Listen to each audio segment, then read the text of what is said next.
Okay, so the steps to my system. We always start at impact first, then radius second, backswing third, watching what your body is doing from this camera angle, transition, watching what your body's doing from this camera angle, and then from this camera angle, we're watching shaft parallel to your foot line going back, monitoring the club face. I like seeing the toe down a little bit. It's what I call square relative to your plane.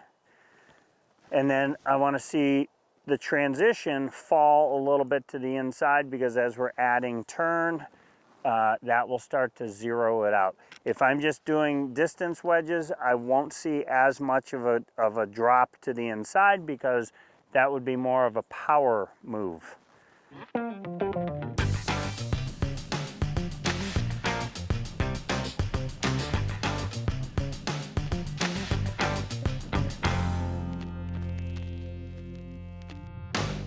First order of business is I need my students to be able to control 30 yards, 50 yards, 70 yards, 90 yards with various wedges, okay?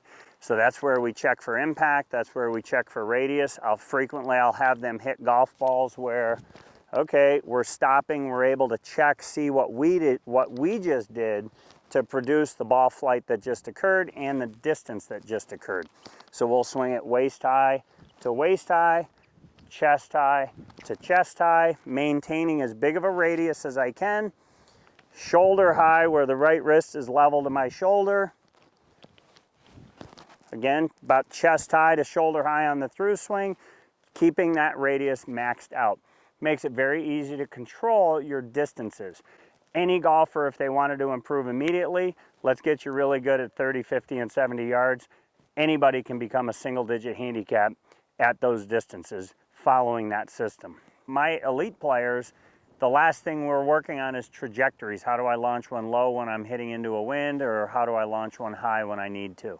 But we never get to those phases unless we become really brilliant at our 66-yard shot. So I happen to zip this with my gun, 66 yards. I've got two wedges. I've got more of my lob wedge, and then I've got my gap wedge, and I want my players to be able to hit this with either.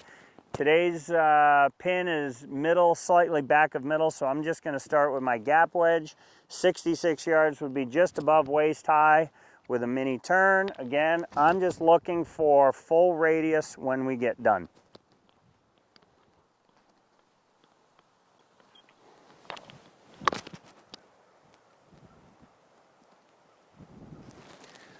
A little off on the direction, but I did get the distance.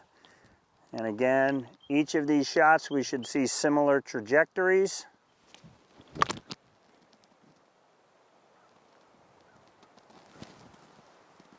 A little better outcome from a directional standpoint. Again, I'll feel like I'm stretched out a little bit in my setup, a little connection of the armpit. For most wedge shots, that you can maintain that connection throughout.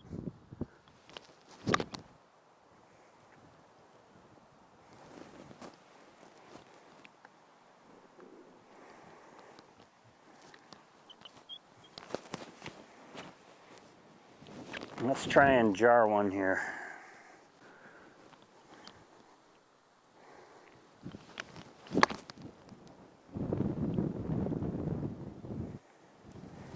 It's got a chance. Pretty good there. Again, once you get comfortable with this radius, you'll see similar outcomes each time.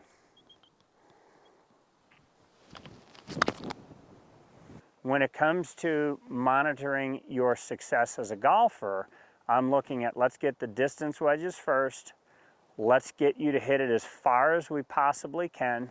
Let's get you to curve the ball in both directions. Let's get you to control the trajectory, whether you're hitting it high or low. And then we get you around the green and we show you basic chipping, high lob shots, bunkers, situational stuff, and we get people to putt the eyes out of the hole.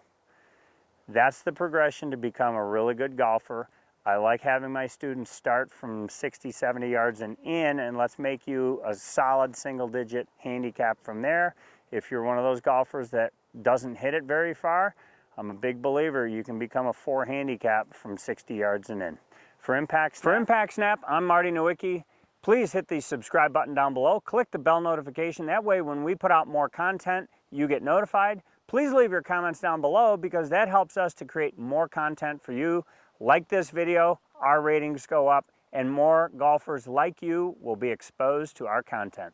For Impact Snap, thanks for watching.